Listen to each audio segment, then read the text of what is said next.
حضرت عمر فاروق کے دور میں نا جی آپ اندازہ کریں وہ دور کون سا تھا، وہاں اس دور میں آپ نے کچھ لوگوں کو ایسے دیکھا نا تو آپ نے فرمایا الحاج قلیل والرکاب الحاج قلیل والرکاب کثیر. یہ جو مجمع میں دیکھ رہا ہوں نا حاجیوں کا، اس میں مسافر مجھے سیر و سیاحت کرنے والے زیادہ نظر آ رہے ہیں، حضرت عمر کہہ رہے ہیں، اور ہاں حج بیت اللہ صحیح جذبے سے کرنے والے قلیل نظر آ رہے ہیں. یہ جو ریاکاری نا نبی کریم علیہ الصلوۃ والسلام کے صحابہ کرام، آپ کے فیض یافتہ تربیت یافتہ شاگرد تلامذہ، وہ ارشاد فرماتے ہیں واللہ کہ کننا نعد الریا الشرک الاصغر فی عہد رسول اللہ صلی اللہ علیہ وسلم. نبی پاک صلی اللہ علیہ وسلم کے عہد مبارک میں ہم ریاکاری کو کوئی عام گناہ نہیں سمجھتے تھے، اسے شرک اصغر کہا جاتا تھا کہ تم اللہ کو قرآن حدیث قدسی ہے، فرمایا اللہ رب العزت نے حدیث قدسی میں من صلی لیرائی فقد اشرک، جو نماز اس لیے پڑھتا ہے کہ لوگ دیکھیں کہ بڑا اچھا نمازی، وہ تو شرک کر رہا ہے. تو آپ حج اس لیے کر رہے ہیں کہ لو جناب آپ کو نہیں بھائی، آپ اگر اللہ آپ کو وہاں پہ لے گیا ہے. حضرت عمر فاروق کے دور میں نا جی آپ اندازہ کریں وہ دور کون سا تھا، وہاں اس دور میں آپ نے کچھ لوگوں کو ایسے دیکھا نا تو آپ نے فرمایا الحاج قلیل والرکاب الحاج قلیل والرکاب کثیر.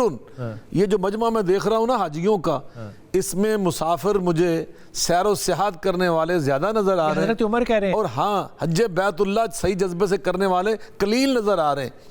میں کہتا ہوں اگر اس دور میں ایسے لوگوں کو دیکھتے تو پتہ نہیں کیا ارشاد فرماتے. تو اس لیے ہمیں اللہ کا ڈر اور خوف تقوی کو لازم پکڑنا چاہیے، اور ہمیں صحیح تعلیمات کے مطابق اخلاص کے ساتھ حج کرنا چاہیے. بلال بھائی جملہ یہ ہے کہ جس طرف آپ نے جانا چاہ رہے ہیں میں آپ کو عرض کر دیتا ہوں، جو ہمارے ٹریول ایجنٹ ہیں یا کوئی بھی ہو، میں سمجھتا ہوں کہ اس سے بڑا ظالم کوئی نہیں جو عمرہ اور حج کرنے والوں کے ساتھ زیادتیاں کرتے ہیں. یعنی جو ان کو پیکج دیتے ہیں، جو ان کو بتاتے ہیں، وہ وہاں جا کے نہیں ہوتا.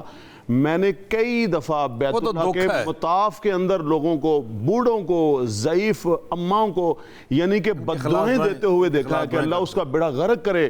جو بلڈنگیں بتائے گی وہ وہاں پہ نہیں نکلتی، جو ٹرانسپورٹ بتائے گی وہ وہاں پہ نہیں نکلتی. یار یہ کوئی حج ہے؟ آپ پرافٹ منافع لیں، آپ ایک حد تک لیں. آپ جو ظلم کر رہے ہیں، آپ جو زیادتیاں کر رہے ہیں، 50 لاکھ آپ لے رہے ہیں، 40 لاکھ لے رہے ہیں، آپ کیا دے رہے ہیں وہاں پہ جا کے؟ تو اسی طرح عمرے پیکج کے لیے بھی بتایا کچھ جاتا ہے. 300 میٹر کے اوپر آپ کو رہائش ملے گی. 300 میٹر کے اوپر تو 5 سٹار 4 سٹار جو وہ سٹار وہ نہیں ختم ہو رہے، تو پھر آپ کیوں دھوکہ دے رہے ہیں؟ آپ کہاں سے 300 یعنی کبریوں سے بھی 1000 کلومیٹر سے بھی آگے لے کے جا رہے ہیں اور بتا کچھ رہے ہیں.